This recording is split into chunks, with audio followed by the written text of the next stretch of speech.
Narito ang kwento, ang ginto ni Lino. May isang binatang nagngangalang Lino, isang masipag na panday sa baryo ng San Miguel. Isang araw, nakakita siya ng isang malaking piraso ng purong ginto sa ilog.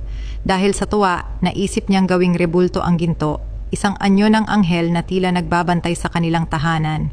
Ginawa niya ito ng buong galing. Naging tanyag si Lino dahil sa ganda ng rebulto at di nagtagal, nagsimulang yumuko at manalangin ang mga tao sa rebulto. Ang dating alaala lamang ng ginto ay naging Diyos-Diyosan. Isang gabi, dumating ang malakas na lindol at bumagsak ang rebulto na durog sa harap ng lahat. Doon napagtanto ni Lino ang sinabi ng matandang pastor, "Ang Diyos ay buhay, ngunit ang rebulto ay patay. Paano ka magtitiwala sa gawa ng kamay mo, samantalang ang tunay na Diyos ang gumawa sa iyo?" Mula noon, itinakwil ni Lino ang rebulto, nagsisi, at muling lumuhod sa harap ng tunay na Diyos. Tinanggap siya ng Panginoon at ginamit siyang mangaral sa mga tao. Walang larawang makapapantay sa kaluwalhatian ng Diyos.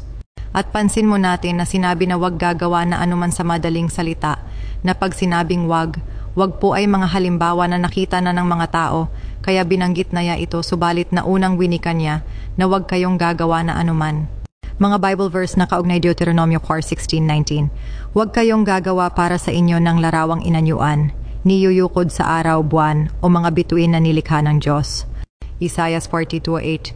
Ako ang Panginoon, iyon ang aking pangalan, at ang aking kaluwalhatian ay hindi ko ibibigay sa iba, ni ang aking kapurihan sa mga larawang inanyuan. Awit 115, Shotfather Echo.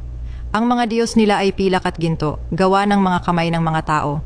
May bibig ngunit hindi makapagsalita, may mata ngunit hindi nakakakita. Ang mga sungguha ng mga yaon ay magiging gaya nila. Mateo chapter 10. Sinasabi ng kasulatan, sambahin mo ang Panginoon mong Diyos at siya lamang ang iyong paglilingkuran. Parabola, ang larawan sa dingding. May isang bata na araw-araw ay nananalangin sa isang larawan sa dingding.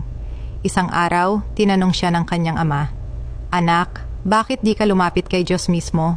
Sagot ng bata, "Akala ko kasi nandoon siya sa larawan." Ngumiti ang ama at itinuro ang langit. "Hindi anak, si Diyos ay nasa lahat ng dako at siya'y nakikinig sa pusong dalisay, hindi sa larawan." Aral pati yun. Ang tunay na pagsamba ay nasa puso, hindi sa anyo o imahe, ate. Ang Diyos ay espiritu, kaya't ang sinasamba natin ay kailangang sambahin sa espiritu at katotohanan. Juan 4:24-3. Ang paggawa ng larawan para sambahin ay insulto sa lumikha dahil siya lamang ang may karapatang tumanggap ng papuri. Ang idolatriya ay tahimik na kasalanan ng puso, maaaring rebulto, pera, o bagay na inuuna higit sa Diyos. Ang tunay na kaligtasan ay na kay Kristo lamang, hindi sa gawa ng kamay ng tao.